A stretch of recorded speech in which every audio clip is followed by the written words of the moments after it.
আল্লাহ রাব্বুল আলামিন বলেন হুয়া মাওলানা ওয়া আলাল্লাহি ফালিয়াতাওয়াক্কালিল মুমিনুন। হে নবী, আপনার উম্মতদেরকে জানান যাদের ভেতরে ঈমান আছে তারা যেন ভরসা করে কার উপরে? কারণ ভরসা আল্লাহর উপরে করা এটা মুমিনের কাজ। এই ভরসা যার যত বেশি হবে, দৃঢ় হবে, পাকাপোক্ত হবে, অকানা হাক্কান আলাইনা নাসরুল মুমিনিন, এই মুমিনদেরকে তত বেশি সাহায্য করা আমি আল্লাহর জন্য হক, অধিকার, ওয়াজিব হয়ে যায়। এই জন্য সামনে যে সময় আসতেছে, কোন দলে লোক বেশি কোন দলে লোক কম এটা দেখার দরকার নেই, দেখতে হবে যে কোন দলে ঈমানদার বেশি। ওয়ালা তাহিনু ওয়ালা তাহজানু ওয়া আনতুমুল আ'লাউনা ইন কুনতুম মুমিনিন। এখানে আলেম আছে।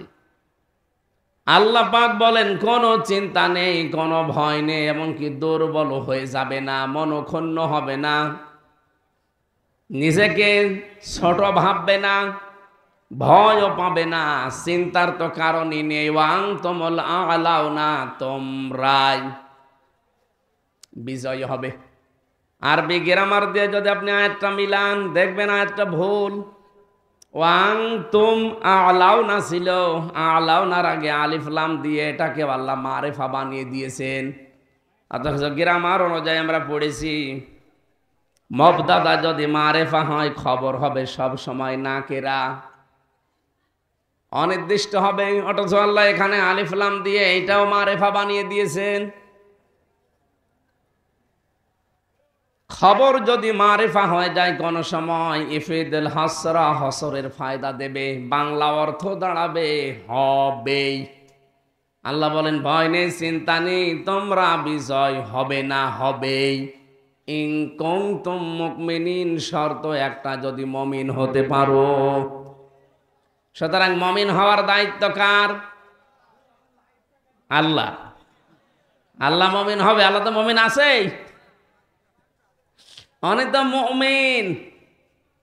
আর আমরা কিন্তু মুমিন না, আমরা হচ্ছে আব্দুল মুমিন। কি কথা বলেন না কেন? আমরা কি? আমরা আব্দুল মুমিন, মুমিনের দাস, বান্দা, অসাতক্ষীরাবাসী। এ পর্যন্ত বলার পরে আমি যেটা সামারাইজ করতে চাই, ভালো করে খেয়াল করেন। কোনো কিছু এ পৃথিবীতে আসবে না যতক্ষণ আল্লাহ ওইটা লিখে না রেখেছে। এই জন্য আমাদের হারিয়ানোর কোনো ভয় নেই। জিতে গেলে আনন্দে আত্মহারা হয়ে একেবারে সব উলট পালট করব, সেই আকাঙ্ক্ষা আশঙ্কা নেই। আমরা স্বাভাবিক। আমরা কি বলেন বলেন? আজকে যত বড় একটা নিয়ামত আল্লাহ আমাদেরকে দিল, আপনি কি মনে করেছিলেন বাংলাদেশ জামাত ইসলামী ওই ৭১ সালে কি একটা ঝামেলা, ওই কারণে তার নিবন্ধন বাতিল করেছে? না, ৪৯টা দলের নিবন্ধন আছে এই দেশে, এবং সব মিলে প্রায় ৭৩টার উপরে দল এই দেশে কাজ করছে। বাংলাদেশ জামাত ইসলামীরও নিবন্ধন ছিল, কেড়ে নিয়েছিল ৮ সালের দিকে, ৯ সালের দিকে কেড়ে নিয়ে এই ১২ বছর পরে এই মামলা চলছিল। কোনো দিনের জন্য চিন্তা করেছেন কেন এদেরটা কেড়ে নিল? তো ছিলই একটাই মাত্র কারণ, কেড়ে নিয়েছিল যে জনগণ ক্ষমতার উৎস। এটা জামাতের ওই গঠনতন্ত্রে লেখা ছিল না, ওখানে লেখা ছিল ক্ষমতার উৎস আল্লাহ। বলেন তো এই কথা যদি কোনো মানুষ না বলে তার ঈমান থাকার কথা? বলেন বলেন। এতদিন যাদের নিবন্ধন ছিল, যাদেরটা বাতিল হয়নি, তারা ওইটা বলতো যে জনগণ ক্ষমতার উৎস। জামাত ইসলামী এইটা বলেছিল যে না, জনগণ ক্ষমতার উৎস নয়, ক্ষমতার উৎসকে ওখানে আয়াত লেখা ছিল আন্নাল কুওয়াতা লিল্লাহি জামিআ। এই জন্য এটা শুধুমাত্র দেশের বিষয় না, এটা আন্তর্জাতিকভাবে অনেক চক্রান্ত চলছিল। ইসলাম, মুসলমান এবং ইসলামী শিক্ষা ভাবধারা এগুলো যেন এদেশ থেকে বিদায় করে এমন কিছু চাপিয়ে দেওয়া যায়, আগামী অন্তত ৪০ বছর পর্যন্ত যদি এভাবে চালানো যায়, পুরা জাতি আল্লাহকে ভুলে পুরাটা বেঈমান হয়ে যাবে। এরকম একটা সিদ্ধান্ত নিয়েছিল বাঁশের দাদা বাবুরা, কিন্তু আল্লাহ সফল করতে দেয়নি। আল্লাহ আমাদেরকে অন্তত মুক্ত করেছেন, বলেন আমিন। আমরা আকাশের দিকে তাকাচ্ছি বারবার, যেহেতু পরিবেশ আমাদের অনুকূলে নেই। ঈদুল আজহা প্রত্যেক বছরে একবার করে আসে, কিন্তু কি নিয়ে আসে ওইটা আমরা নিতে চাই না। আমরা শুধু খালি খাওয়ার ধান্দায় আছে, খাওয়া খাওয়া করতে আসে। ঈদুল আজহা, ঈদুল আজহা একটা চেঞ্জ নিয়ে আসে মানুষের ভেতরে। হযরত ইব্রাহিম এবং ইসমাইল তাদের জীবন থেকে আমরা এটা পেয়েছি। আগেও কোরবানি ছিল, কিন্তু এই নিয়মে ছিল না। এর আগের যে কোরবানির নিয়ম আমরা পেয়েছি, এরকম একটা ময়দানের ভেতরে, চাটিয়াল ময়দানে পশু জবাই করে রেখে আসা লাগতো। আগুনের ঝলক এসে উপর থেকে পুড়িয়ে ফেলতো। যার টাকা হালাল, যার কর্মজীবন বৈধ। যার কর্মজীবন হালাল নয়, তারটা ওভাবে পড়ে থাকতো। আমার মনে হয় ওই শরীয়ত আদম নবীকে আল্লাহ দিয়েছিলেন। সূরা মায়দার 27 নম্বর আয়াতে আছে, অতলু আলাইহিম নাবা আবনাই আদামা বিল হক ইয ক্বাররাবা কুরবানান ফাতুকব্বিলা মিন আহাদিহিমা ওয়া লাম ইউতাকাব্বাল মিনাল আখার ইলা আখিরি আয়া। আমার এই আয়াতটা পড়ার পরে মাঝে মাঝে মনে হয়, আল্লাহ যদি এই শরীয়তটা আমাদের এখন থাকতো, কত হামসাসে ধরা খাইতো আল্লাহ ভালো জান। কারণ বিশাল জব্বা গাইতে রেখে আসতাম, হয়তো না। এই কোরআন শরীফ নিয়ে যান।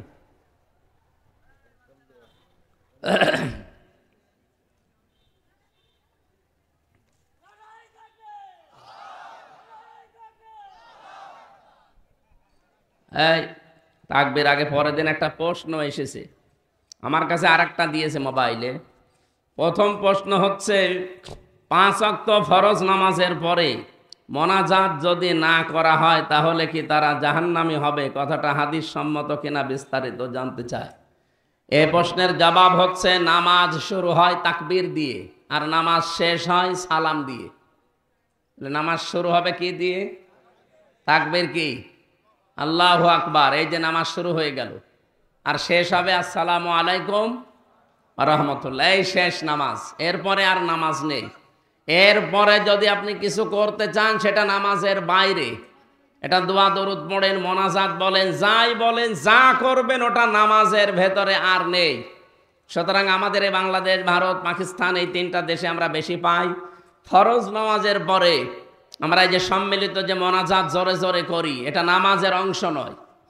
কোনো মানুষ যদি মনে করে যে এটা নামাজের অংশ, না করলে আমার নামাজ হয়নি, তাহলে আপনি এটা বেদাত হবে। আমার কথা বোঝেন আপনি? এটা কি হবে বলেন বলেন?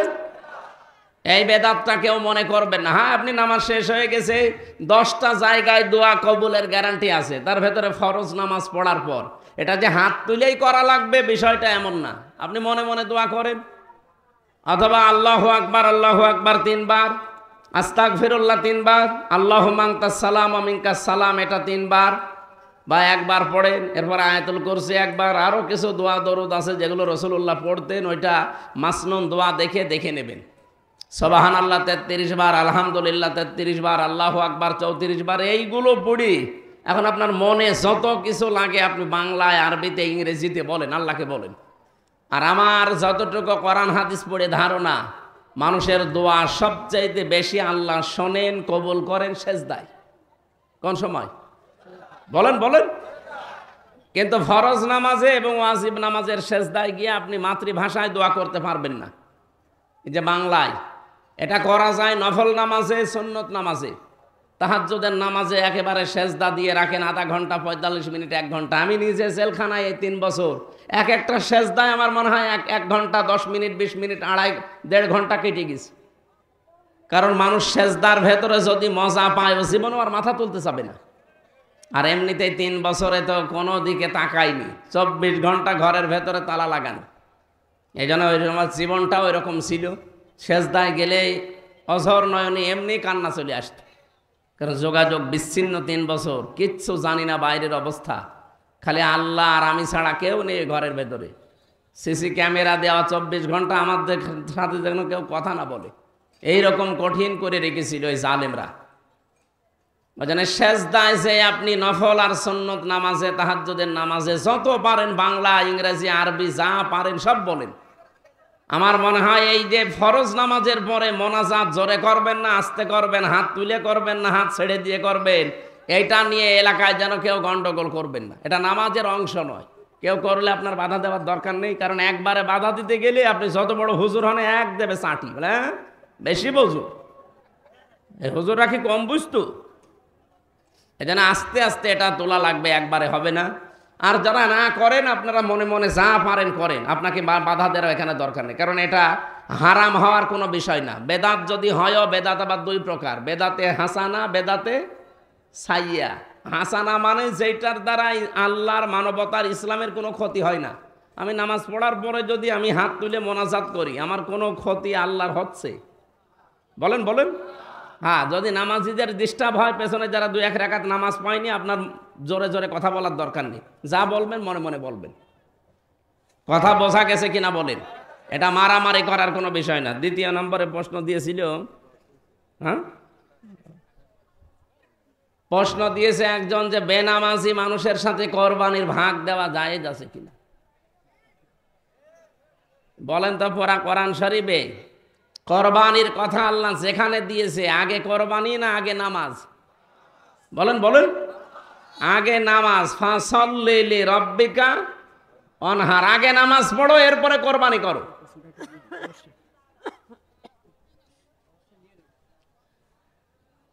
এদিকে তাকান, থাক। নামাজ যদি আপনার না থাকে তাহলে কোরবানি তো যাবেন। আমার এই যে পোড়াটা মিলে হাত, পোড়াটা কি আমার এখান থেকে এইটুকু আছে আর এইটুকু নেই, কেউ হাত বলবে? আর এতটুকু দিয়ে কিছু করা যাবে? আমার যদি নাক চুলকায় হবে? কি ঝামেলা না? আল্লাহ কির সাথে কি মিলিয়েছে দেখেছেন, যে আগে নামাজ পড়ো এরপরে কোরবানি দাও। এই জন্য আহ্বান জানাচ্ছি, যারা নামাজ পড়েন নামাজিদের সাথে আপনি মিলে কোরবানি ভাগে দেবেন, আর যারা নামাজ পড়ে না বেনামাজি, ওরা আলাদা আলাদা একসাথে করে দিন, কারণ ওদের তো হবে না, ওই এমনিও হবে না, ও খালি গোশত খাওয়া হবে, সুতরাং ওরা মিলিয়ে মিশে খাক। বেনামাজি বেনামাজি ভাগ দেবেন, ঠিক আছে তো? অবশ্য ঠিক। আমরা কোরবানি সংক্রান্ত যে আয়াত পড়েছি সূরা হজের 34 নম্বর আয়াত, তাফসীর আকারে কথা বলবো এখান থেকে। বৃষ্টি হচ্ছে? হ্যাঁ, একটু সময় দেন আমারে। এই আসার সময় বাড়িওয়ালা আসলে আদর করে দই খাওয়িয়েছে, এখন আমার গলা ব্যথা করছে।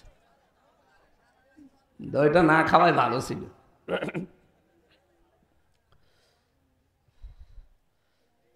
আউযু বিল্লাহি মিনাশ শাইতানির রাজীম। বিসমিল্লাহির রহমানির রহিম। ওয়ালিকুল্লি উম্মাতিন জাআলনা মানসাকাল লিয়াযকুরুসমাল্লাহ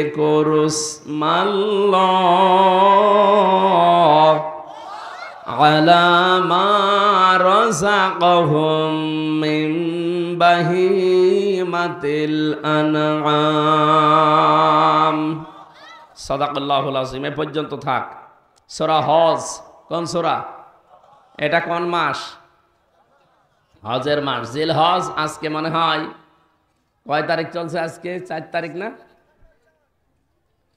রমজানের পরে যত গুরুত্বপূর্ণ সময় পৃথিবীতে আছে, সবচাইতে গুরুত্বপূর্ণ সময় এই 10 দিন, জিলহজের 1 থেকে 10 তারিখ পর্যন্ত।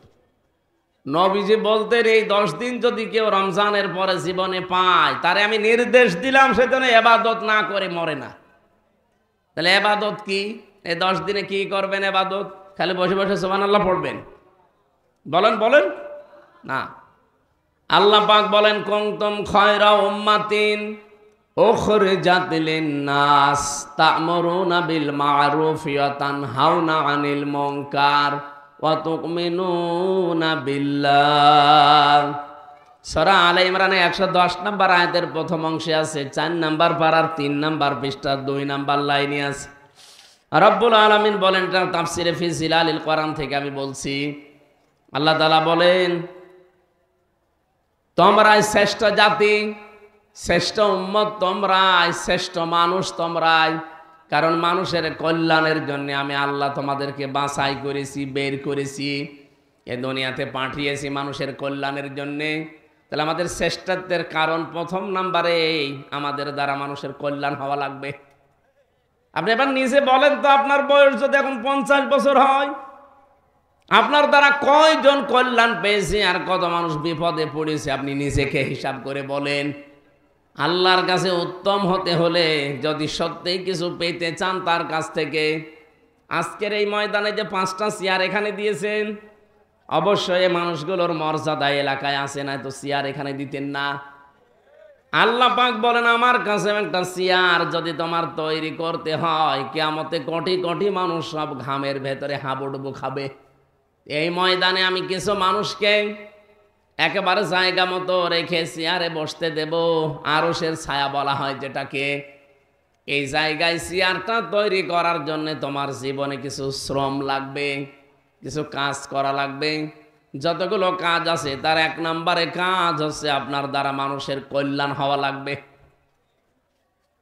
আজ বাংলাদেশ ঘুরলাম, একটা থানাও তো আমার আর বাকি নেই। 630টা থানায় আমি এই দেশে গেছি। যতগুলো জায়গায় গিয়েছি বিভিন্ন এলাকায় দেখি কত রকমের পোস্টার, ব্যানার, ফেস্টুন লাগানো থাকে। কোন কোন আল্লাহর বান্দা এভাবে হাত তুলে আছে, তার নিজের শরীরের উপর দিয়ে লেখা আছে উনি দীনবন্ধু, উনি জনবন্ধু, উনি দ্বীপ বন্ধু, এমন কোন বঙ্গবন্ধু, এরকম লেখা থাকে না? আপনি চট্টগ্রামের সন্দ্বীপে গিয়েছিলাম, যেহেতু দ্বীপ এলাকা। নোয়াখালীর হাতিয়ায় গিয়েছিলাম, দ্বীপ এলাকা। ওখানে যিনি নেতা আছে তার নামের নিচে লেখা আছে দ্বীপ বন্ধু। মানিকগঞ্জে একজন ছিল, এই যে খাদ্য স্বাস্থ্যমন্ত্রী ছিল, ওনার নামের নিচে লেখা দেখবেন জনবন্ধু। দীনবন্ধু, জনবন্ধু, গরিবের বন্ধু, দ্বীপ বন্ধু, বঙ্গবন্ধু, যত রকমের বন্ধু আছে, এদের জীবনগুলো মিলিয়ে দেখেন তো কোন বন্ধুর দ্বারা মানবতার উপকার হয়েছে?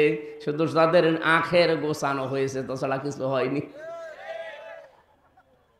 অন্য সময় বাদই দিলাম, 15 বছর তো অন্তত সন্দ্বীপে হাতিয়ায় যারা দায়িত্বে আছে, এমপি ছিল, এই 2 জন মানুষকে ওরা যেহেতু দ্বীপ বন্ধু লেখে নামের নিচে, দ্বীপ বন্ধু, দ্বীপের মানুষের জন্য তারা বন্ধু। কে কল্যাণ করেছেন? একটা সেতু বানাতে পারেননি, এমনকি একটা ফেরি চালু করতে পারেননি এই 15 বছর। প্রায় 17 কিলোমিটার যাওয়া লাগে সাগরের ভেতর দিয়ে। আমি প্রায় 4 বার গেলাম এবার দিয়ে। আমার মনে হয় প্রত্যেকবার জীবন হাতে করে নিয়ে যাওয়া লাগে, কারণ আমি সাঁতার জানি না। একবার যদি স্পিরিট বোট ডুবে যায়, আমি যে কোন মাছের পেটে যাব আল্লাহ জানি, আর আমি জানি না। এরকম একটা ভয়ঙ্কর জায়গা, কেননা ওখানে ফেরি চালু করা যেত না। কি করেছেন আপনি? শুধু নিজের আখের গুছিয়েছেন, এখন সেই গোছানো টাকা তো খেতেও পারেন না, পালিয়েছেন। এই জন্য শুধু বন্ধু বন্ধু লিখে দিলে হবে না, আপনার জীবনের দ্বারা অন্তত মানুষের উপকার হয় এরকম কিছু থাকা লাগবে। বাংলাদেশ সহ বিশ্ব ঘুরে ঘুরে আমি কতগুলো দেশ ঘুরে আসলাম। আমার এই ছোট্ট জীবনের অভিজ্ঞতা এই, আপনি যদি সত্যি মানুষের জন্য কিছু না করেন, আল্লাহর কসম মানুষের অন্তর থেকে আল্লাহ আপনাকে তুলে দেবে। এইটাই বাস্তব। আপনাকে মানুষের জন্য কিছু করা লাগবে। ব্যাংকে টাকা ছাতা পড়ে যাচ্ছে, আমার কুষ্টিয়ার হানিফ সাহেবের যে কত টাকা ছিল উনি জানতো আর আল্লাহ জানতো।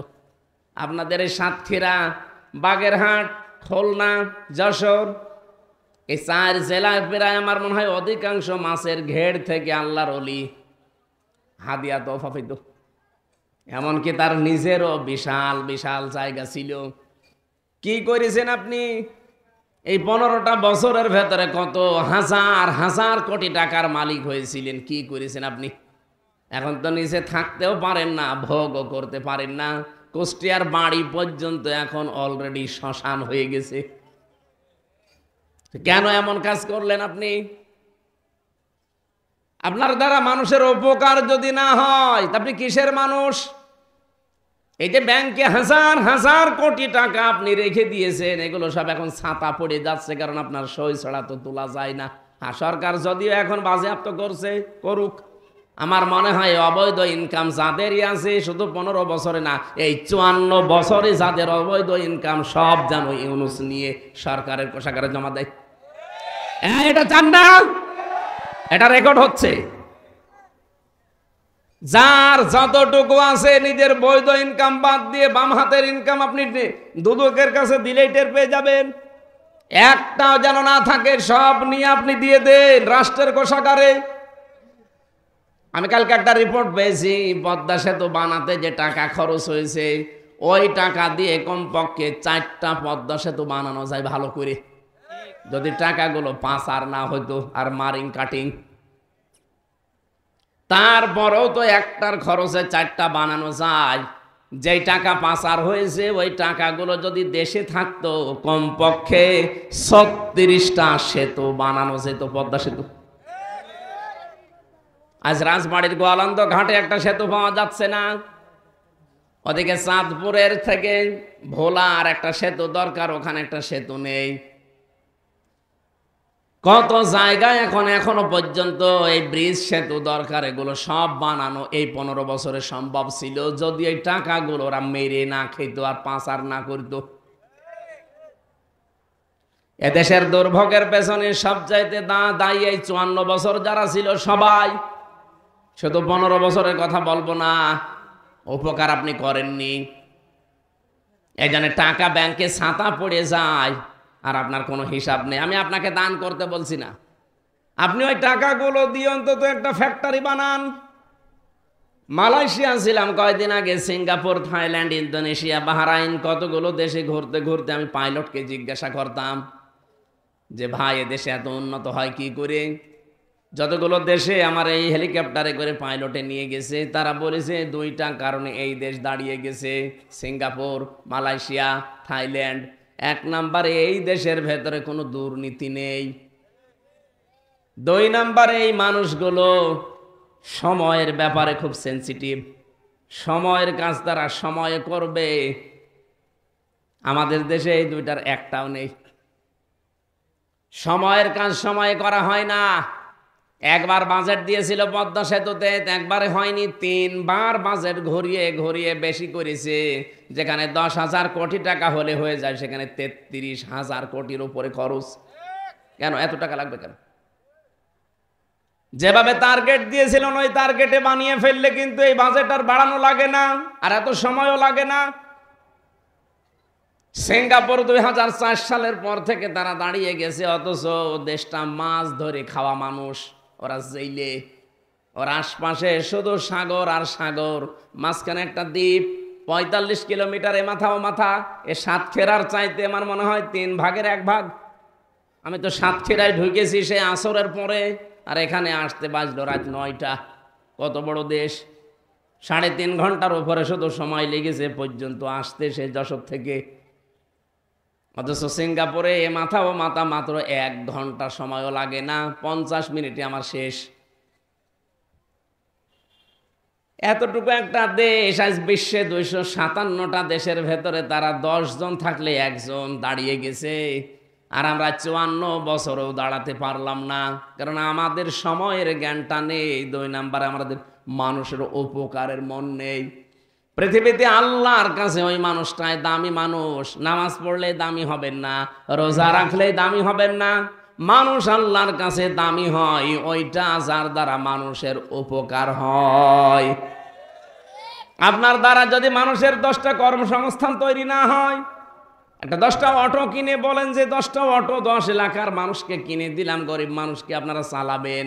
10টা সিএনজি কিনে দিলাম, চালান, কিন্তু আমাকে মাসে মাসে এই টাকা দেবেন, আর বাকি টাকা উপায় করে আপনি সংসার চালাবেন। ওর সংসারও চলবে, ওর উপায়ও হবে, আপনার টাকাও দেবে, মাঝখান থেকেও চিন্তায় চাঁদাবাজি, চুরি ডাকাতি থেকে বেঁচে থাকতে পারবে। এইভাবে 54 বছর যদি সাজিয়ে ফেলতে পারতাম, বাংলাদেশটা আজ মালয়েশিয়ার আগে দাঁড়িয়ে যেত। চট্টগ্রামে একটা খাল 400 কোটি টাকা চেয়েছিল যারা ওখানে দায়িত্বে আছে, বলেছিল সরকারকে যে 400 কোটি টাকা দেন, খালটা আমরা মেরামত করে দেব। বাংলাদেশ জামাত ইসলামের ওখানে যিনি দায়িত্বে আছেন, আলহাজ শামসুল ইসলাম না শাহজাহান চৌধুরী, সাবেক এমপি, উনি বলেছে টাকা 400 কোটি, 1 টাকাও দেওয়া লাগবে না, 1 কোটি টাকা খরচ করে আমি পুরাটা মেরামত করে দেব, আর 1টা টাকাও রাষ্ট্রের দেওয়া লাগবে না, সব টাকা আমার সংগঠন থেকে দেব। 1 কোটি টাকা সংগঠন থেকে নিয়ে খালটা বানিয়ে এই যে এবার মেরামত করে দিয়েছে। সারা বিশ্বে এখন প্রশংসিত বাংলাদেশ জামাত ইসলামীর এই কাজটা। তারা বলছে 400 কোটি টাকার কাজ 1 টাকাও না নিয়ে মাত্র 1 কোটিতে যারা করতে পারে এদের হাতে দেশ গেলে নিরাপদ থাকবে, এটা তার প্রমাণ। বাংলাদেশের সাবেক মন্ত্রী মাওলানা মতিউর রহমান নিজামী রহমতুল্লাহ আলাইহি 5 বছর মন্ত্রী ছিলেন, তাও 2টা মন্ত্রী।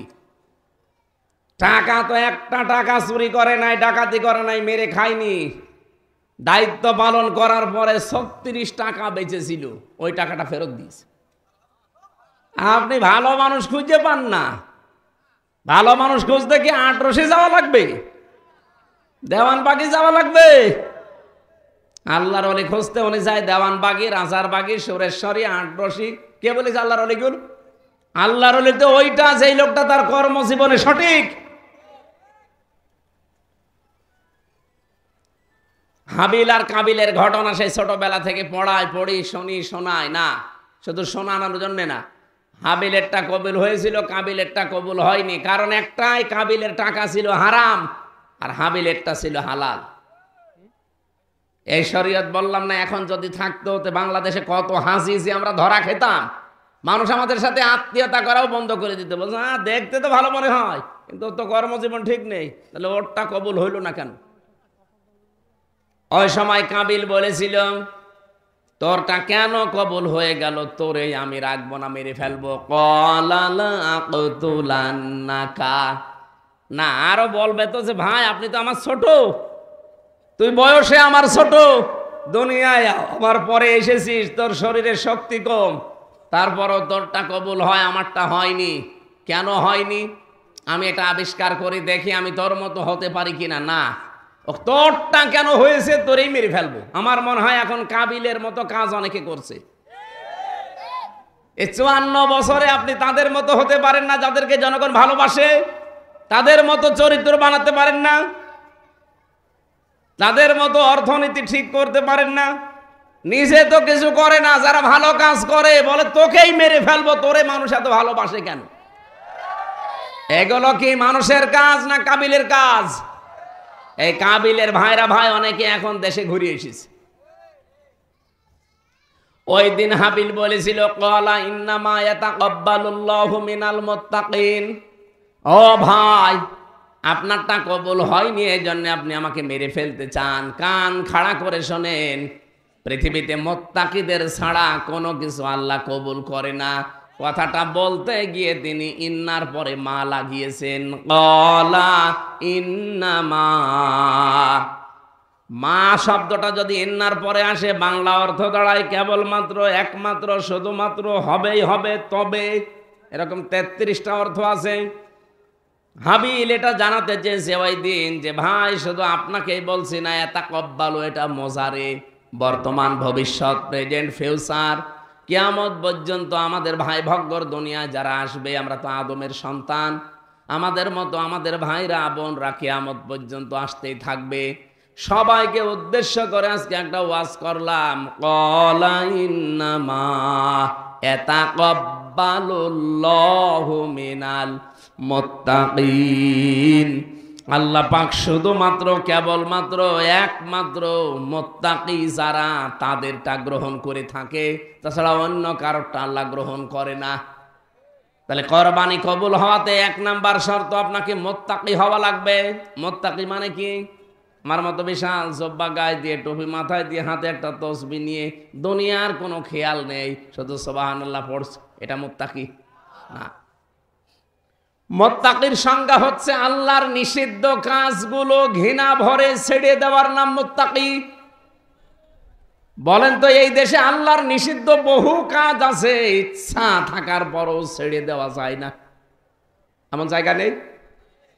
ঘুষ দেওয়াও হারাম, নেওয়াও হারাম, কিন্তু এমন একটা জায়গা দেখান যেখানে ঘুষ ছাড়া কাজ হয়। দেখান, কোর্টে যান, কোর্টের বারান্দার ইট পর্যন্ত টাকা চাই। আপনারা তো আর কোর্টে কামে যান না।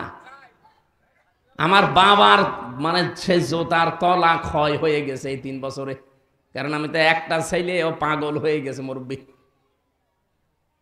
কোথায় যাওয়া লাগবে, কোন উকিলের কাছে, কোন পিপির কাছে, কারে ধরা লাগবে, কারে টাকা দেওয়া লাগবে, খালি ছুটেছে। গ্রাম্য মানুষ তো যে যা বলেছে পাগলের মতো ছুটেছে। বের হওয়ার পরে আমারে বলছে, হামজা যেখানে যাই সেখানে, এমনকি কোর্টের বারান্দার দিকে তাকিয়ে যে ইট লাগানো আছে, ইটের দিকে তাকালেও মনে হয় ইটও বলবে টাকা দিন।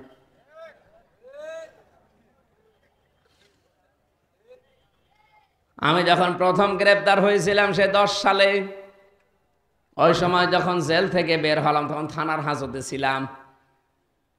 বের হয়ে চলে আসছি, গেটে যে দারোয়ান আছে বলছে, হুজুর টাকা দেন। টাকা পাবো কোথায়? বলে না, আপনাকে ওই যে দেখতে এসেছিল, যারা দেখতে আসে তারা টাকা দেয়, আমি জানি। আরে আল্লাহ, আপনি এই খবরও জানেন? শেষে 10 টাকা দিলাম, তাও খুশি। একটা জায়গা আমি এই দেশে এখন দেখতে পাচ্ছি না যেখানে ঘুষ ছাড়া কাজ হয়। আপনি বলেন, যারা বসে আছে এই মানুষগুলো কি সরকার ঘুষ খাওয়ার জন্য বসিয়েছে? বলেন। ডক্টর মোহাম্মদ ইউনূস এই ঘোষণাটাই দিয়েছিল যে দুর্নীতি যদি কারো ভেতরে পাওয়া যায়, ঘুষের কোনো কিছু, ওরে কোনো এখান থেকে ওখানে পাঠাবো, সাতক্ষীরা থেকে যশোরে, যশোর থেকে কুষ্টিয়ায় না, ওরে একেবারে খারিজ করে দেবো চাকরি থেকে। এই জন্যই দেশ সচিবরা পাগল হয়ে গেছে। আর সচিবালয়ের তালিকা দেখলাম যা আছে সবগুলো দাদা, একটারও মুসলমানি দেওয়া নেই। হ্যাঁ, আমি তালিকা দেখলাম যতগুলো সচিব, একটাও হাফ হাতা না ফুল হাতা? ফুল হাতা। ফুল হাতা শব্দটা শুনেছিলাম জেলে যাওয়ার পর। জেলের জেলার ছিল হিন্দু দেবদুলাল, ও যখনই প্রবেশ করত মানুষজন সব চিল্লাইতো, কয়েদিরা আসতেছে ফুল হাতা। ফুল হাতা মানে মুসলমানি করা নেই। এই যে সচিবালয়ে যারা বসে আছে আপনি দেখেন, তালিকা যা দেখলাম একেবারে সবগুলো দাদা। আর ওরা আমাদের এতদিন ছড়িয়েছে যে ওরা নাকি সংখ্যালঘু। কে বলেছে? আপনারাই তো সংখ্যা গুরু। দেশটা চালায় সচিবরা, আর সবগুলো আপনারা। এখন হিসাব করে দেখা যাচ্ছে 300-র উপরে নাকি সব আল্লাহর ওলিরা ওই দেশ থেকে পাঠিয়েছে। কিভাবে একেবারে গোড়া থেকে আগা পর্যন্ত সাজিয়েছিল আপনি হিসাব করেছেন?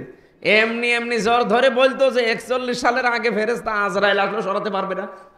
এই কারণে বলতো, কারণ জানে যে আমার যেভাবে থরে থরে সাজানো, রিমান্ডে আমারে 8 প্রকার গোয়েন্দা এসেছিল। ডিএসবি, ডিবি, এনএসআই, ডিসিএফআই, এরপরে সিআইডি, কাউন্টার টেররিজম, কত কিছু আমি তো নামও জানি না অনেকের। তারপরে পিবিআই, এই সবগুলো একটার পরে একটা গোয়েন্দা যারা বাহিনী আছে ওরা আসে, প্রশ্ন করে চলে যায়। এই 8টায় আমি দেখেছি, আমি তাই 10 দিনের রিমান্ডে 8টায় দেখলাম সব থরে থরে ওদের সাজানো, বাইরের কেউ নেই। আমার মামলার আয়ু ওদের, মামলার পিপি ওদের, মামলার যে জজ ম্যাজিস্ট্রেট এই যে রিমান্ড ডাকে সে ওদের, যে জজ বিচারের রায় দেবে সে ওদের, বিচারপতি যেটা হাইকোর্টে সে ওদের। আমার পক্ষে কেউ নেই, আছে শুধু একটা উকিল জামাত ইসলামের, ওর কথা শুনলেও চলে না শুনলেও চলে। এই ছিল বিচার দেশে। আমি ন্যায় বিচার পাবো কি করে? ও আমার ভাইরা, আমরা যদি আল্লাহর কাছে দামি হতে চাই, আবার বলছি, যার যেখানে যতটুকু আছে এইটুকু দিয়ে আপনি মানুষের কল্যাণের জন্য লেগে পড়েন। কি করবেন টাকা দিয়ে? ব্যাংকে তো টাকা পড়েই থাকবে। আজকে যদি চোখ বন্ধ হয়ে যায়, আপনার ওই অর্থ, ওই টাকা, ওই কড়ি নিয়ে আপনার মেয়ে, আপনার ছেলে, আপনার বউ আনন্দ করে বেড়াবে। কথা বলেন না কেন? এখন যেমন করছে অনেকের। আজকে যে মৎস্যমন্ত্রী ছিল একজন, সমরে জাউল করিম, একটা ভিডিও পাঠিয়েছে যে কত কষ্ট করে যে আমি ভারতে পালিয়েছি, 4 ঘন্টা নাকি কচুরি পানার ভেতরে লুকিয়েছিল। কেন আপনি এমন কাজ করবেন যে মানুষ দেখলে আপনাকে কুকুরের মতো পিটাতে চায়? কেন? এমন জীবন তৈরি করা যায় না যে ক্ষমতা চলে গেলেও যেন মানুষ আপনার জন্য আফসোস করে। ফামা বাকাত আলাইহিমুস সামাউ ওয়াল আরদু ওয়া মা কানু মুনজারিন।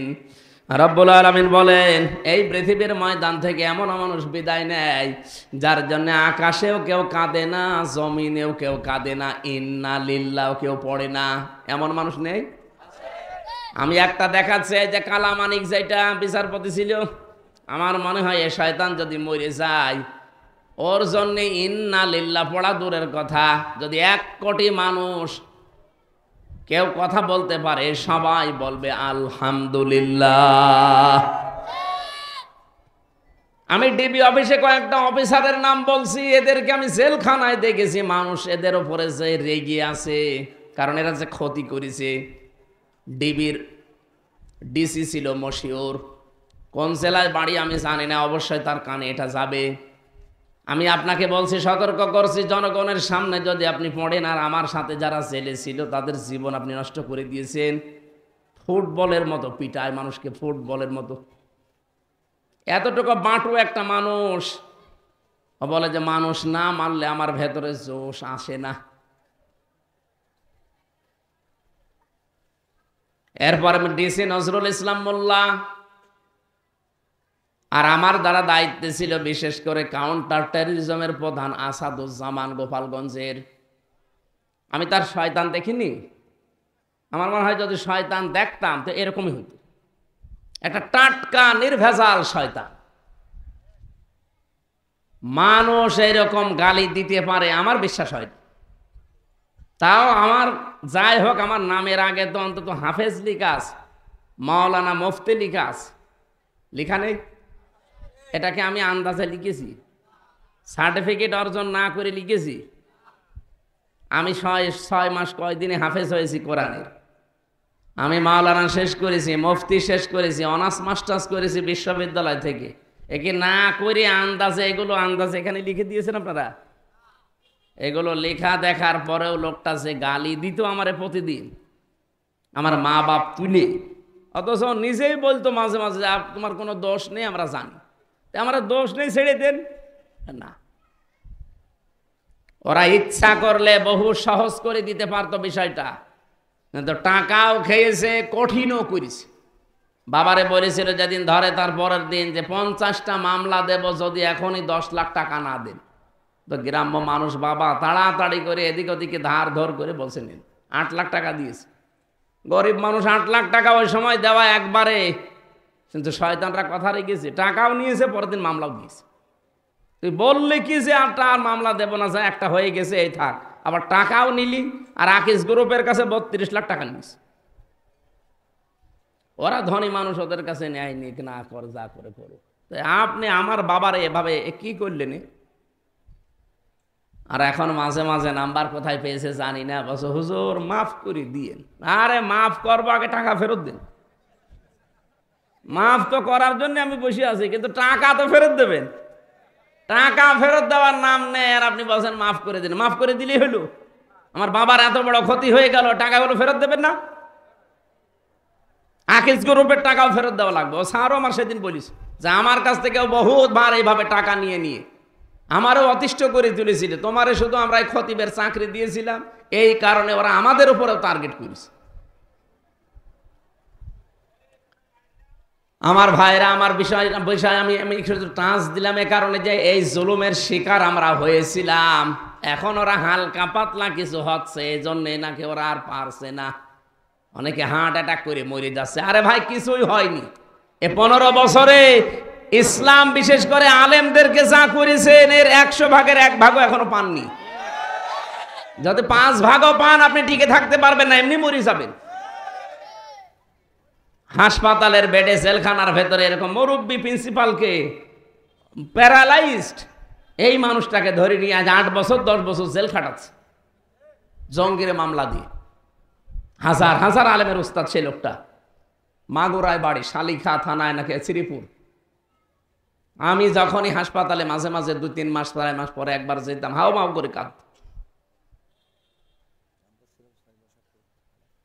এ মুরব্বিও 6 মারছিল। কারে বাদ দিয়েছেন আপনি?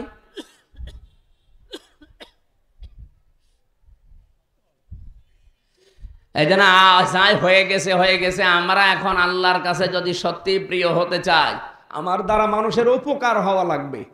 যে যেখানে আছেন, যতটুকু সমর্থ আছে মানুষের কর্মসংস্থান তৈরি করে দিন, তার পাশে দাঁড়ান। আপনি দেখবেন আল্লাহর পক্ষ থেকে কিছু না কিছু অবশ্যই পাবেন। তা'মুরুনা বিল মা'রুফ ওয়া তানহাউনা আনিল মুনকার ওয়া তু'মিনুনা বিল্লাহ। তোমরা ভালো কাজে আদেশ দেবে আর অন্যায় কাজে বাধা দেবে। বলেন তো, ভালো কাজে আদেশ করি আমরা না ভালো কাজে অনুরোধ করি? বলেন বলেন। বাংলাদেশে ভালো কাজে আদেশ আছে? নেই। কারণ ভালো কাজে আদেশ দিতে হলে যে জায়গায় থাকা লাগে ওই জায়গায় 54 বছর ইসলাম যেতে পারেনি। ভালো কাজে কোনোদিন অনুরোধ করে হয় না, চলো ভাই সলিমুদ্দিন নামাজ পড়তে যায়, এটা অনুরোধ। আর ইসলামের কোনো কাজ অনুরোধ নেই, সব কাজ আছে আদেশ। ডু ইট, এটা করাই লাগবে। কারণ এই আদেশ কি হামজা না আল্লাহর? আল্লাহর কাজ কি অনুরোধ করে হয়? কোরআনে এজন্য সব আমর দেওয়া। তা'মুরুনা বিল মা'রুফ, ভালো ভালো কাজ, যেটা পরিচিত কাজ। মারুফ মানে পরিচিত কাজগুলো আদেশ করা লাগবে। আর এগুলো আদেশ করতে হলে আদেশের জায়গায় থাকা লাগে। এই জন্য আজ বাংলাদেশ জোট করেছে, এই দেশের মুসলমানেরা আগামী থেকে আমরা ইসলামকে আদেশের জায়গায় নিয়ে যেতে চাই। এটা অনেকে রাজনীতি মনে করে। আরে ভাই, রাজনীতি হয় কি করে? এটা এদেশে 300 এমপি হবে সামনে, 151 জন যদি কোরআন শরীফ বুকে নিয়ে এবার যেতে পারে, আর প্রথম অধিবেশনে যদি বলে মাননীয় স্পিকার আমরা নামাজের বিল চাই, উনি যদি বলে হাত তোলেন, 300 জনের ভেতরে 151 জন হাত তুললেই বিলটা পাশ হয়ে যাবে। আর তখন নামাজের ওয়াজ করা লাগবে? আপনার বাপ পর্যন্ত নামাজ পড়তে বাধ্য হবে। 18 কোটি মানুষ তার পরের দিন থেকে নামাজ পড়া আরম্ভ করবে। আপনি ভোট দিয়েছিলেন হামসাকে মাত্র একটা, আপনি নামাজের জন্যে 18 কোটি মানুষ নামাজ পড়লে যা পাচ্ছে সওয়াব প্রতিদিন, আপনি একাধারে যতদিন বেঁচে আছেন ওই সওয়াব পেতে থাকবেন। এই জন্য আমরা ইসলামকে আদেশের জায়গায় নিয়ে যাব। 2 নম্বরে অন্যায় কাজে বাধা দেওয়া। অন্যায় কাজে নিষেধ করে না, ও ভাই এটা করো না, না, বাধা দেওয়া লাগবে। এই যে স্রোত চলে নদীতে, এখন যদি হুজুরকে নিয়ে আমি যে বলি এই ভাই স্রোত বন্ধ হয়ে যা, ফু দিলাম, হবে? কি করা লাগবে? বাদ দেওয়া লাগবে, বাধার প্রাচীর তৈরি করা লাগবে। এই কথা বললেন না? এই দেশে যত অন্যায় আছে, অন্যায় দেখে সুবহানাল্লাহ আলহামদুলিল্লাহ নাউজুবিল্লাহ পড়লে হবে না, এটা বাধার প্রাচীর তৈরি করা লাগবে। আর ওইটার জন্য সংসদ দরকার। আর এইটাকে অনেক মানুষ আজ ফতোয়াবাজি করছে, হ্যাঁ এটা রাজনীতি, এটা দুনিয়ার কাজ। কোনটা রাজনীতি কোনটা দুনিয়ার কাজ তোমার কাছে শেখা লাগবে। একটা আয়াত পেটে পাড়া দিলে তো শুদ্ধ করে বলতে পারো না, আবার ফতোয়া দাও। তু'মিনুনা বিল্লাহ, সর্বোপরি আল্লাহর প্রতি আমাদের ঈমান যা আছে আরো বাড়াতে হবে। সুতরাং আল্লাহ আমাদেরকে সর্বোত্তম জাতি বলে ঘোষণা দিয়েছেন এই 3টা কারণে। আমাদের দ্বারা মানুষের যেন উপকার হয়। 2 নম্বরে আমরা ভালো কাজে যেন আদেশের জায়গায় যেতে পারি। 3 নম্বরে অন্যায় কাজগুলো যেন বাধার প্রাচীর তৈরি করা যায়। এই জায়গায় আর দলমত দেখা যাবে না, সব এক হয়ে যাওয়া লাগবে। আল্লাহ আমাদেরকে আয়াতটা সারা জীবনে যেন একেবারে সেট করে দেন, বলেন আমিন। সূরা হজ যেহেতু বললাম, এই হজের 34 নম্বর আয়াত, আর হজের মাস চলছে। এটা ভালো ভালো কাজ এই মাসগুলোতে করা দরকার। 4টা মাস আল্লাহর কাছে পবিত্র মাস বলা হয়। একটা হচ্ছে এই জিলহজ, জিলকদ, রজব আর মুহররম। তার ভেতরে 3টা তো পার হয়ে গেছে, এখন যেটা আছি এই মাসে আমাদের সম্মান দেওয়া লাগবে আল্লাহর এই মাসকে। এটা আল্লাহর মাস, শাহরুল্লাহ বলা হয়। আল্লাহ রাব্বুল আলামিন বলেন, যালিকা মা ইউআযিম শাআইরাল্লাহি ফাইন্নাহা মিন তাকওয়াল কুলুব। এইটাই আল্লাহর বিধান। আল্লাহ পাক বলেন, আমার এই মাসগুলোকে, আমার এই নিদর্শনগুলোকে সম্মান দাও। সম্মান তো তারাই দিতে পারে যাদের ভেতরে আল্লাহর ভয় তাকওয়া আছে। তাহলে এই জিলহজ মাসকে আপনি সম্মান দেবেন কি করে? জড়সড় হয়ে বসে থাকবেন আপনি? না, এই জিলহজ মাসের সম্মান হচ্ছে কাফেররাও এই মাসকে সম্মান দিত। এই মাস আসলেই তারা মারামারি, গন্ডগোল, হট্টগোল, কেস কামারি যা আছে, হামলা মামলা, তারা সব বন্ধ করে দিত। আমরা আজ মুসলমানেরা ওই আমলটাও করতে পারি না। জিলহজ মাস এসেছে, এখন কি মামলা মোকদ্দমা বন্ধ আছে? বিনা কারণে মিথ্যা মামলা বন্ধ আছে, চাঁদাবাজি বন্ধ আছে? বলেন। তারপরে কি সম্মান করছেন এই মাসকে? আল্লাহ যে বললেন এটা আমার মাস, মিনহা আরবাতুন হুরুম, এই 4টা মাস পবিত্র, সম্মান দাও এই মাসকে। ফালা তাজলিমু ফীহিন্না আনফুসাকুম, এই মাসে নিজেদের উপরে জুলুম করো না, কোনো গুনাহ ইচ্ছা করে জড়িয়ে যেও না। পরকীয়া প্রেম করা কি সওয়াব না গুনাহ?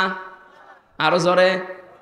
এই গুনায় যারা আছেন শয়তানের ধোঁকায় হোক, নফসের জালে পড়ে হোক, এক্ষুনি এই মাসের সম্মানে বন্ধ করা লাগবে। যাদের মোবাইলে এরকম মেয়ে লোকের নাম্বার আছে এখনই ডিলিট করে দেন। বলে হুজুর আজকে আর ওয়াজ করার দরকার নেই। নিষিদ্ধ এরকম যতগুলো কাজ আছে, নিষিদ্ধ কাজ গোনার কাজ কাকে বলে? যেটা নিজে নিজে করলে আনন্দ পান, অন্য কেউ জেনে ফেললেই লজ্জা পান, এইটার নাম গোনা। কথা বোঝা গেছে? নিজে করলে আনন্দ লাগে, ভালো লাগে, শান্তি পাওয়া যায়, সুখ হয়। অন্য কেউ জেনে ফেললে, দেখে ফেললেই অপমান মনে হয়, লজ্জা লাগে, এইটার নাম গোনা।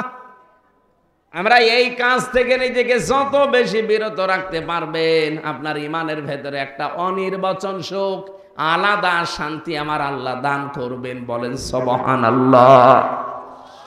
এই হজের মাসটাকে আমরা এভাবে গোনা ছেড়ে দেওয়ার মাধ্যমে সম্মান দেওয়ার চেষ্টা করি।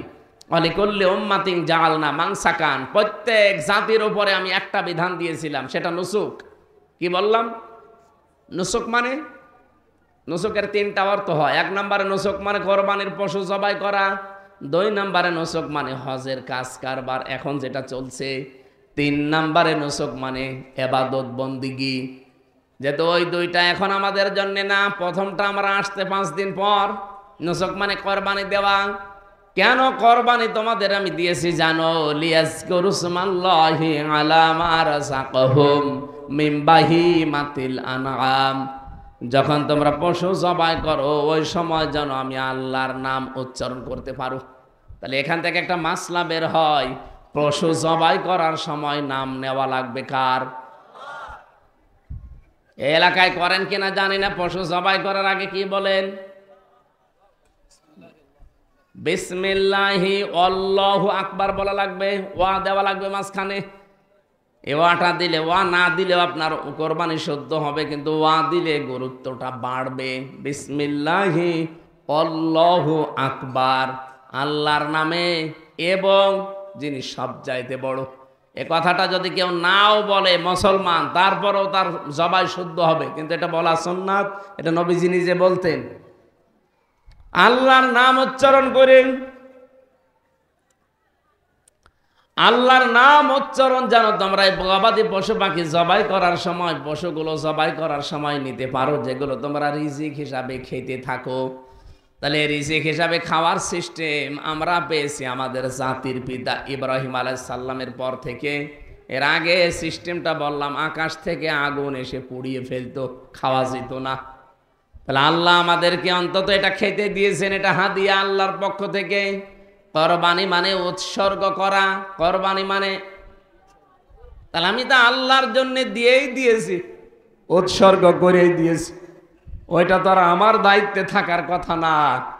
এই জন্য আল্লাহ জানিয়েছেন ওয়াতিউল বা ফাকুলু মিনহা ওয়াতিউল বা ইসাল ফাকির, নিচে খাবে কোরবানির গোশত।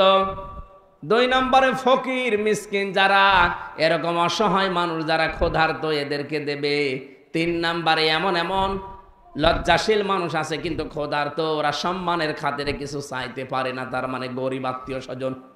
এই 3 জায়গায় যে কোরবানির গোশত দেওয়া লাগবে, সূরা হজ 32 নম্বর আয়াতে 28 নম্বর আয়াতে আছে। ভালো করে মিলিয়ে বাড়ি যে দরকার হয় বাংলা দেখে নেবেন। ফাকুলু মিনহা ওয়া আতিউল বাইসাল ফাকির, 1 নম্বরে নিজে যা পারেন খাবেন। 2 নম্বরে যারা অভাবী কিন্তু চাইতে পারে না লজ্জার কারণে, চোখ লজ্জা, এরকম আত্মীয় স্বজন দেখে দিয়ে দেবেন। 3 নম্বরে যারা মিসকিন চায়, গরিব মানুষ, এদেরকে ফকির ফাকরা যারা আছে। তাহলে 3 জায়গায় যে দেওয়া লাগবে, এটাকে আমি এখন বানালাম? বলেন বলেন। প্রশ্ন আপনারা এখানে কয়েকটা দিয়েছেন। 1 গরুতে কোরবানির সাথে আকিকা করা যাবে কিনা? এটা সুন্নত হবে না, জায়েজ হবে, কিন্তু সুন্নত আলাদা দেওয়া লাগবে পশু। এক গরুতে 7 ভাগ পর্যন্ত দেওয়া জায়েজ আছে। আকিকাটা এটা জীবনের বিনিময়ে জীবন বলা হয়, এই জন্য আপনি আলাদা করে একটা ছাগল কিনে দিন, ছাগলটা ছোট হোক অসুবিধা নেই। আর 2 নম্বরের মাসলা এটাই হচ্ছে আকিকা দেওয়া লাগে জন্মের 7 দিনে, এটা সুন্নাত। আর জীবনে যে কোনো সময় দিলে এটা সুন্নাত হবে না, এটা জায়েজ হবে। জায়েজ আর সুন্নাত এক জিনিস না। অনেক মানুষ দেখা যায় বাবা হয়তো বিভিন্ন জেলায় কাজ করে বা বিদেশে আছে, বলে ওর বাবা আসুক তারপরে দেব। আরে ভাই, আকিকা দেওয়া সুন্নাত, বাবা থাকা তো সুন্নাত না। বাবা থাকাকে সুন্নাত, সুতরাং বাবা জাহান্নামে যাক। সন্তানের বিপদ আপদ দূর করার জন্য যদি সমর্থ থাকে এটা দেবেন। 2 নম্বরে গরুর চামড়া ও খাল ছাড়লে কি, সে ছাড়লে খাসি ছাড়লে কি, ছাড়লে নাকি ও ছাগলে? আরে ভাই, ওটা অঙ্গ ত্রুটি কে বলিস আপনাকে? তাহলে আমাদের এখানে যারা আছি সব কি অঙ্গ ত্রুটি করে ফেলেছি আমরা? এখানে এই যে ছোট ছোট বাচ্চা বাদ দিয়ে বাকি যারা আমরা আছি সব ওই ছাগলের মতো না? কথা বলছেন না কেন? আমরা কি অঙ্গহানি করে ফেলেছি? এটা আমাদের দরকার। তো ওটা যারা করছে ওটা অঙ্গহানি না। হ্যাঁ, কিছু কিছু আলেম ওলামা ফতোয়া দিয়েছে যে এটা কাটার দরকার নেই। এই জন্য আমি বাইরের দেশগুলোতে যত সফর করেছি, বাহরাইনে, কাতারে, সৌদি আরবে, মালয়েশিয়া, এই সমস্ত দেশগুলোতে ওরা ওই আগা কাটে না। খাসি বলতে ওই যে পাটা,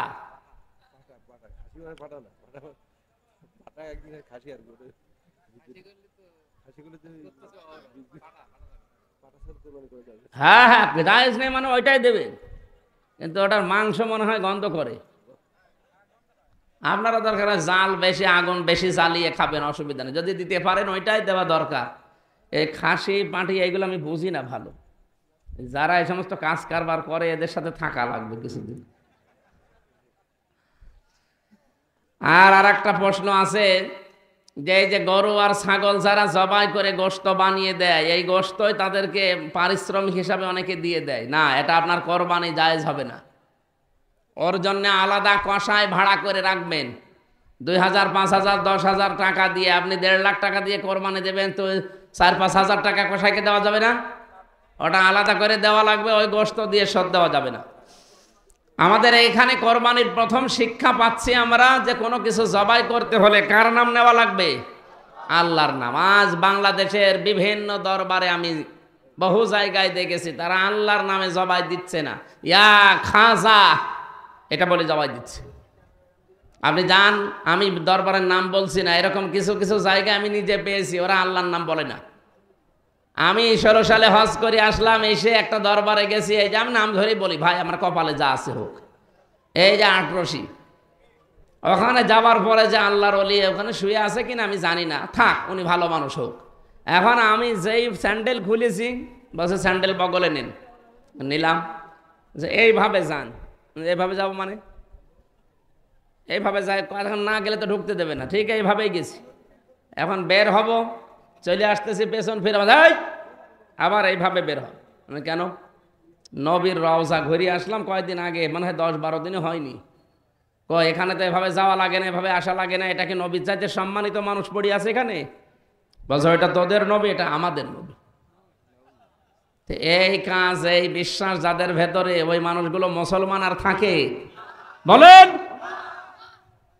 যেখানে আল্লাহ বাদে অন্যের নামে উচ্চারণ হয়, অন্যের নামে জিকির হয়, অন্যের নামে জবাই হয়, প্রথম কোরবানির শিক্ষা এটা। আজকে থেকে আল্লাহ বাদে অন্য কারো নামে জবাই করা জায়েজ নেই।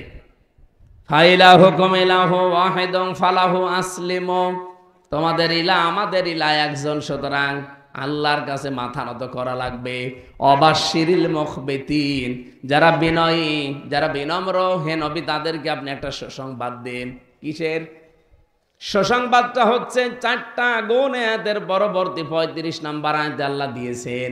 এই দুনিয়াতে যারা 4টা কাজ করতে পারবে, এই মানুষগুলোকে আল্লাহ পাক বলেন ওর জীবনের কোরবানি তত তাড়াতাড়ি কবুল হবে। এবার আপনি মিলান তো আপনার জীবনে আছে কিনা?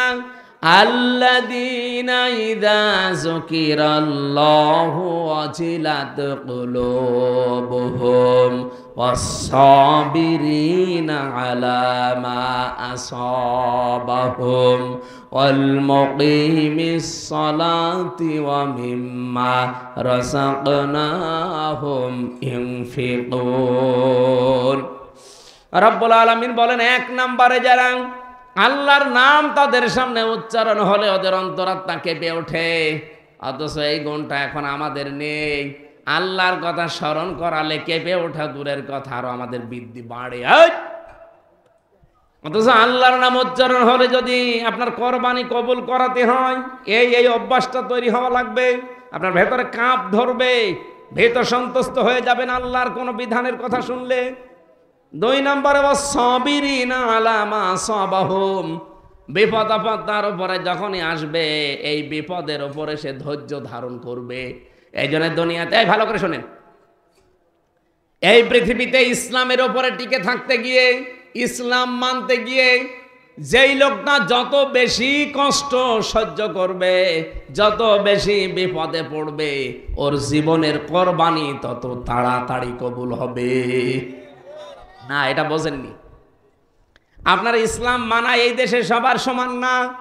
আমি ইসলাম মানতে গিয়ে আমার সব হারিয়েছি, আর আপনিও ইসলাম মানেন, আপনার 50 তলা বিল্ডিং উঠতেছে। ইসলাম তো এই দেশে সালমান এফ রহমানও মানত, 36,000 কোটি টাকা চুরি করিস। ইসলাম তো এটিএম আজহারুল ইসলামও মানত, 13 বছর বিনা কারণে জেল খেটিস। ইসলাম তো দুইজনই মেনেছে। এই জন্য এই পৃথিবীতে ইসলামের উপরে টিকে থাকতে গিয়ে, ইমানের উপরে থাকতে গিয়ে যার যত বড় বিপদ আসবে, ওর বিপদটা যত কঠিন হবে, তত তাড়াতাড়ি ওর জীবনের কোরবানি কবুল হবে। কোরবানি মানে শুধু পশু না, কোরবানির অর্থ কয়টা বললাম? 3টা। 3 নম্বরে ওয়াল মুকিমিস সালাতি, যে লোকটা নামাজ কায়েমের আন্দোলন করবে। এই নামাজ কায়েম করা এটা কিন্তু হামজার কাজ না, এটা রাষ্ট্রের কাজ। কার কাজ? বলেন বলেন। এই জন্য নামাজ পড়ার কাজ হামজার, ফাসল্লি লিরাব্বিকা, নামাজ পড়ো রবের নামে, এটা আমার কাজ। কিন্তু নামাজ কায়েম করা এখানে আল্লাহ 3 নম্বরে ফাসল্লি দেয়নি, দিয়েছে আল মুকিমিস সালাত, সে নামাজ কায়েম করবে। আর নামাজ কায়েম করার দায়িত্ব রাষ্ট্রের। এটা সূরা হজের 41 নম্বর আয়াতে দেখবেন, আল্লাযীনা ইম্মাক্কান্নাহুম ফিল আরদি আকামুস সালাহ, আমি যাদের রাষ্ট্রীয় ক্ষমতা দেব, ওরা যদি মুমিন হয়, ইমানদার হয়, প্রথম তারা নামাজ কায়েম করবে। তাহলে নামাজ কায়েম করার দায়িত্ব কি হামজার? কার? রাষ্ট্রের। এ রাষ্ট্র বানাবে ফেরেশতারা। এই কথা বলতে গেলে আপনার কাছে রাজনীতি মনে হয় না? আপনি যে জীবনের কোরবানি কবুল করাতে চান, নামাজ কায়েমের আন্দোলন করেন। এই বাংলাদেশে যেই দল নামাজকে রাষ্ট্রে নিয়ে যেতে চায়, নামাজ কায়েম করতে চায় সমাজে, পরিবারে, রাষ্ট্রে, তার সাথে যে যত বেশি সম্পৃক্ত থাকবে, ওর জীবনের ইবাদত তত তাড়াতাড়ি কবুল হবে। 4 নম্বরে মিম্মা রাযাকনাহুম ইউনফিকুন, যার আছে রিজিক হিসাবে। রিজিক মানে শুধু খাবার না, যাকে আল্লাহ যা জীবন চালাতে দিয়েছে ওইটাই রিজিক। আমার ক্ষমতা আমার রিজিক, আমার এই যে বক্তৃতা আমার রিজিক, আমি লিখতে পারি এটা আমার রিজিক, আমার যে পাওয়ার আছে প্রভাব প্রতিপত্তি এলাকায় এটা আমার রিজিক, থানার ওসি সাহেবের যে চেয়ার ওইটা তার রিজিক। কথা বোঝেন? এলাকার মেম্বার, এলাকার মাতব্বর, এলাকার মন্ডল যিনি আছে, তার যে পাওয়ার আছে এলাকায়, এইটা তার রিজিক। এই রিজিক গুলো সে যেন আমি আল্লাহর জন্য, মানবতার জন্য ব্যয় করে। অথচ এই রিজিক গুলো এলাকার মেম্বার, এলাকার চেয়ারম্যান, মাতব্বর, এই রিজিকটা পেয়েছে, প্রভাব প্রতিপত্তি আছে, ক্ষমতা আছে, এলাকায় টাকা পয়সার মালিক, আল্লাহর জন্য, মানবতার জন্য পক্ষে ব্যয় করে না, ব্যয় করে তার নিজের আখের গোছানোর জন্য। না, আপনার কোরবানি হবে না ভাই।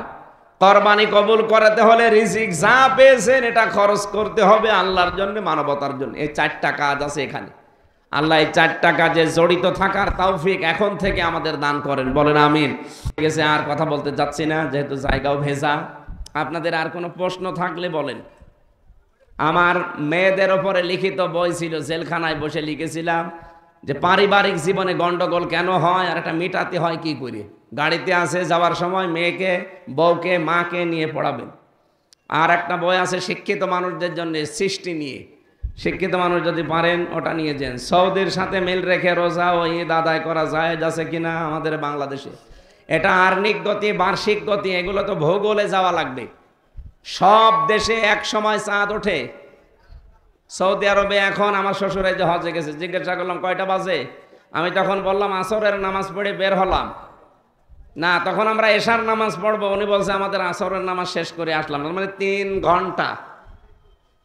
ওনারা রোজা যদি রাখে 3 ঘন্টা আগে ইফতার করতে পারবে, 3 ঘন্টা পরে ইফতার করবে আমাদের, আমরা 3 ঘন্টা আগে। যদি বলি না একসাথে করব, রোজা হবে? বলেন কোন পাগলামি করেন আপনি? এখন রাত বাজে 11:30, 11:35। আমেরিকায় বাজে এখন দিনের 11:35। এখন যদি বলেন যে আমেরিকার সাথে মিলিয়ে আমি সৌদির সাথে মিলে রোজা রাখবো, ঈদ করবো, আপনার তো 12 ঘন্টা অপেক্ষা করা লাগবে। এই সহজ বিষয় মাথায় ঢোকে না। ঢোকে ঠিকই, এরে বোখারি শরীফ কোরআন শরীফ দিয়ে হবে না, এরে বাঁকারি শরীফ লাগবে। আপনারা জানেন বাংলাদেশ জামাত ইসলামী থেকে সারা বাংলাদেশে সংসদ সদস্য প্রার্থী যারা হবে তাদের তালিকা দিয়েছে।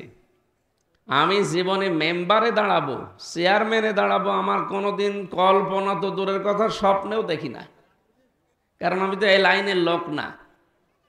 আমি বাংলাদেশ সহ বিশ্বের বিভিন্ন জায়গায় কোরআনে কারিম প্রচার করার জন্য বিভিন্ন জায়গায় ছুটে যাই। এইটাই আমার দায়িত্ব, এটাই আমার নেশা, এইটাই আমার ধ্যান জ্ঞান ছিল।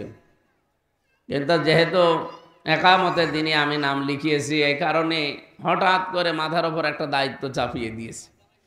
সাংবাদিক কালকে আমাদের কুষ্টিয়া সদর থানা উদ্বোধন হলো, কারণ থানাটা আগস্টের 5 তারিখে পুড়িয়ে ফেলা হয়েছিল। খবরের বহির্প্রকাশ হিসাবে যারাই হোক পুড়িয়ে ফেলেছিল। এই 10 মাস পরে খুলনা বিভাগের যিনি রেঞ্জের ডিআইজি আছেন, উনি গিয়েছিলেন কালকে, উদ্বোধন করলেন। আমাদেরকে মেহমান হিসাবে দাওয়াত দিয়েছিল। তা আমাকে সাংবাদিক প্রশ্ন করছে যে আপনাকে যে এই আসনের জন্যে, এই আসনটা তো গুরুত্বপূর্ণ একটা আসন, কারণ ওখানে হানিফ সাহেব দাঁড়াতেন। হানিফ সাহেবের নাম শোনেননি? এরপরে পাশে ইনু সাহেব, এখন তো জেলে আছে। এই হেভি ওয়েট নেতা যারা বাংলাদেশের জাতীয় পর্যায়ে, এই মানুষগুলোর এই জায়গায় যিনি আমাদের ওখানে ছিলেন অধ্যাপক ফরহাদ হোসাইন, বর্ষিয়ান রাজনীতিবিদ, সেই ছোট্টবেলা থেকে তারা রাজনীতি করে আসছে। বার্ধক্যের কারণে শরীর একেবারে মানে সেই পর্যায়ে নেই যে পর্যায়ে থাকার কথা। এই জন্য সংগঠন থেকে তাকে একটু বিশ্রাম দিয়েছে। হঠাৎ করে দায়িত্বটা দেওয়ার পরে সাংবাদিক বলছে আপনার কেমন লাগছে? আপনি সংসদ সদস্য প্রার্থী, এটা বিশাল ব্যাপার। কোথায় মেম্বার, চেয়ারম্যান, উপজেলা ভাইস চেয়ারম্যান, উপজেলা চেয়ারম্যান, এরপরে মেয়র, এরপরে এমপি, কত ধাপ। একটা ধাপও পার করার আগে না, একবারে আমি গাছের একেবারে উপরে। এদেশে আর একটা জায়গা বাকি আছে, মন্ত্রী হওয়া। বলেন এই জায়গায় একবারে যদি হঠাৎ চোখ খুলে দেখি যে আমি কি আর আমি আছি? সাধারণ যারা অন্যান্য দল করে, আপনি দেখেন অন্যান্য জেনারেলে এই দেশে যত দল আছে, আমার মনে হয় এই জায়গা থেকে যদি তারে বলা হয় আপনি চলে যান, নতুন কাউকে দেব, ওই দিন মারামারি হয়ে মার্ডার হয়ে যাবে। এই কথা বলেন না কেন? আরে ভাই, সত্য স্বীকার করতে আপনার অসুবিধা কি? একটা ওয়ার্ড কমিটি গঠন হয়, তাই পদ নিয়ে মারামারি হয়। এ বাংলাদেশে আছে না নেই?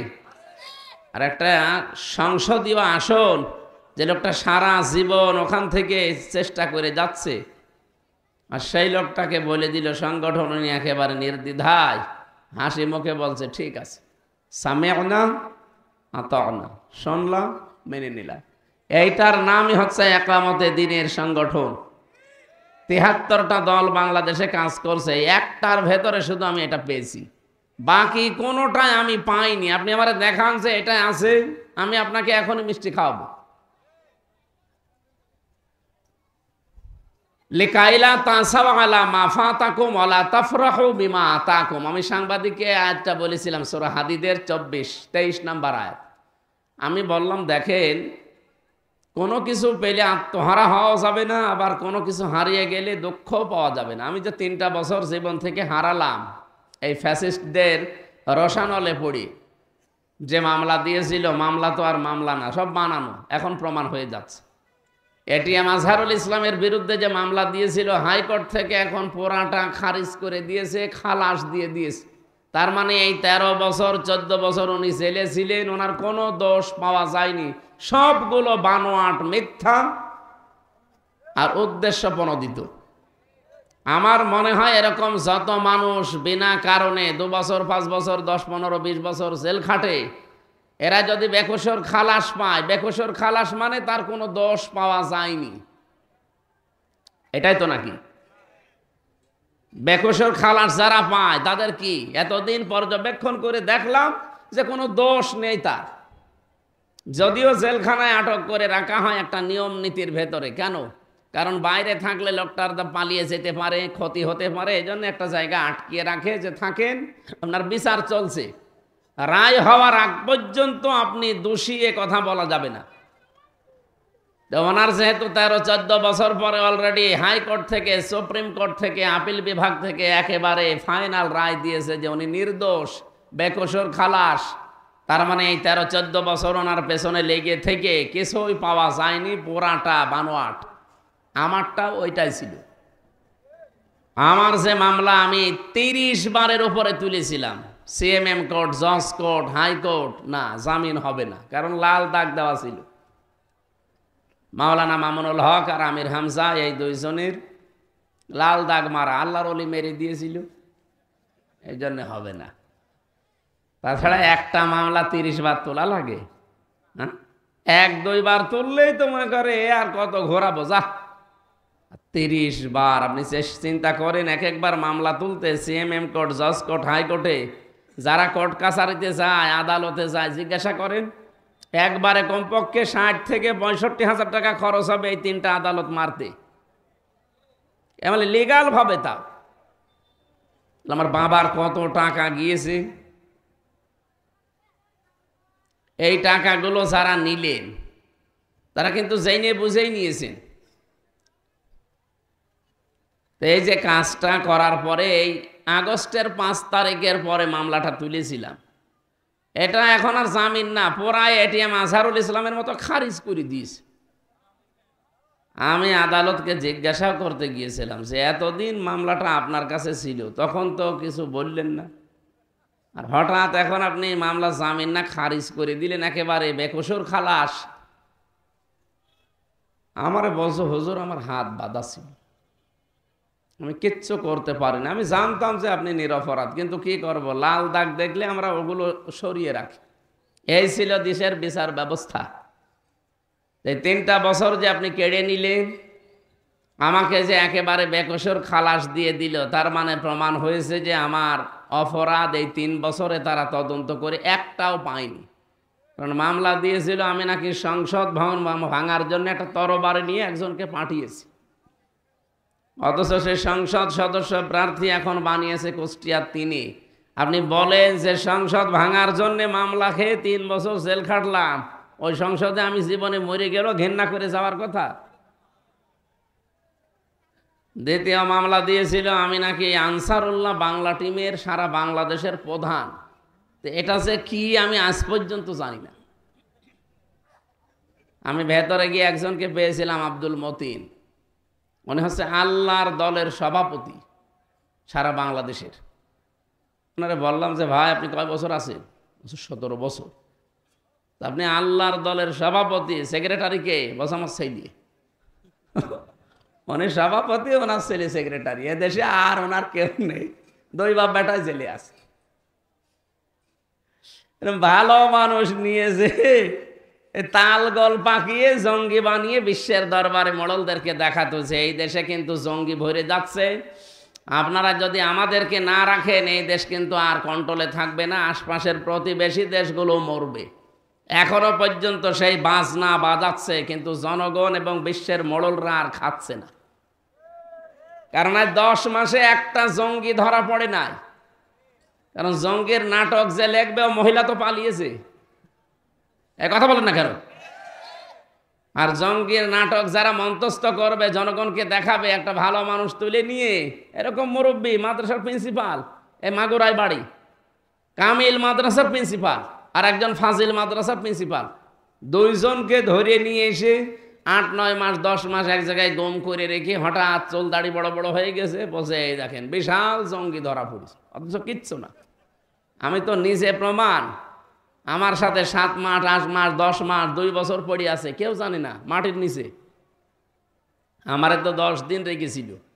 আমি বহু মানুষের সাক্ষাৎ পেয়েছিলাম ওই যে কাউন্টার টেররিজমে, ওই মন্ত্রী পাড়ায় ডিবি অফিসে, মাটির নিচে এই ঘরটা, আমার মনে হয় ঘরটা ভেঙে ফেলা দরকার। বহু মানুষের জীবন এখানে নষ্ট হয়েছে। এই জন্য আমরা যেটা করতে চাচ্ছি, আমরা আনন্দিতও না, দুঃখিতও না। আজকে জামাত ইসলামী বাংলাদেশের নিবন্ধন ফিরিয়ে দিয়েছে, দাঁড়িপাল্লা প্রতীক পর্যন্ত আদালত এখন দেওয়ার জন্য নির্দেশ দিয়েছে, কালকে দিয়ে দেবে। এটা আমরা একেবারে আনন্দিতও না, আবার এতদিন হারিয়ে গিয়েছিল দুঃখিতও না। কারণ আমরা জানি আল্লাহর নির্দেশ ছাড়া কোনো বিপদ আপদ পৃথিবীতে আসে? বলেন বলেন। আমরা তো বলেই নিয়েছি হুয়া মাওলানা, তিনি আমাদের মাওলানা। মাওলানা মানে আমির হামজা কি?